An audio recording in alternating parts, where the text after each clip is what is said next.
ആവശ്യമുള്ളതും ഇല്ലാത്തതുമായിട്ടുള്ള ഒട്ടുമിക്ക സാധനങ്ങളും എൻ്റെ ടേബിളിൻ്റെ മുകളിലും അവിടെ ഇവിടെ ആയിട്ടൊക്കെ ഉണ്ടാവും കേട്ടോ. അതിന് വേണ്ടി വീട്ടിൽ നിന്ന് ചീത്തയും കേൾക്കാറുണ്ട്.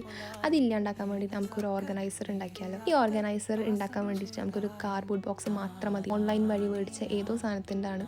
അതെടുത്തിട്ട് ഞാനൊരു വൈറ്റ് ഷീറ്റിനെ കൊണ്ട് ഒന്ന് കവർ ചെയ്തെടുക്കുന്നുണ്ട്. ലൈറ്റ് കളേഴ്സ് എപ്പോഴും ഒരു എസ്തറ്റിക് ലുക്ക് കൊടുക്കാൻ സഹായിക്കാറുണ്ട്. പിന്നെ കുറച്ച് ക്യൂട്ട്നെസ് ഒട്ടും കുറക്കാണ്ട് ഞാൻ ഒരു ഗിഫ്റ്റ് പേപ്പറാണ് കേട്ടോ, ഇത് ഏതോ ഗിഫ്റ്റ് പേപ്പറാണ്. അതിൻ്റെ അകത്തുള്ള ഈ ബട്ടർഫ്ലൈസിനെയും ഫ്ലവേഴ്സിനെയും എല്ലാം ഞാൻ കട്ട് ചെയ്തിട്ട് എടുത്തിട്ടുണ്ട്. അത് ഒട്ടിച്ചു കൊടുക്കുന്നുണ്ട് ഫ്രണ്ടിൽ മാത്രമായിട്ട്. ഫ്രണ്ടിൽ മാത്രമല്ലേ കാണുന്നുള്ളൂ, അപ്പോൾ ഫ്രണ്ടിൽ മാത്രം കൊടുക്കുന്നുണ്ട്. പിന്നെ ബാക്കി വന്ന കാർഡ്ബോർഡ് പീസ് എടുത്തിട്ട് ഇങ്ങനെ സെപ്പറേറ്റ് ചെയ്തിട്ട് സെക്ഷൻസ് ആക്കി കൊടുക്കുന്നുണ്ട്. അത്യാവശ്യം നല്ല രീതിക്ക് സാധനങ്ങളൊക്കെ കൊള്ളും കേട്ടോ. ബുക്സ്, ബ്രഷസ്, ഇനിയും സാധനങ്ങൾ വെക്കാൻ വേണ്ടിയിട്ടുള്ള സ്ഥലം ഉണ്ടായിരുന്നു. സ്റ്റേഷനറി ഐറ്റംസ് മാത്രമല്ലല്ലോ, മേക്കപ്പ് പ്രൊഡക്ട്സും ഇതേപോലെ പരന്ന് കിടക്കുന്ന സ്ഥിതി തന്നെ. അതുകൊണ്ട് അതും എടുത്ത് വെച്ച് ഓർഗനൈസ് ചെയ്ത് വെക്കാൻ പറ്റും. പിന്നെ എത്ര കാലം ഇത് ഇങ്ങനെ ഉണ്ടാവും എന്നുള്ള പേടി മാത്രമേ ഉള്ളൂ എനിക്ക്.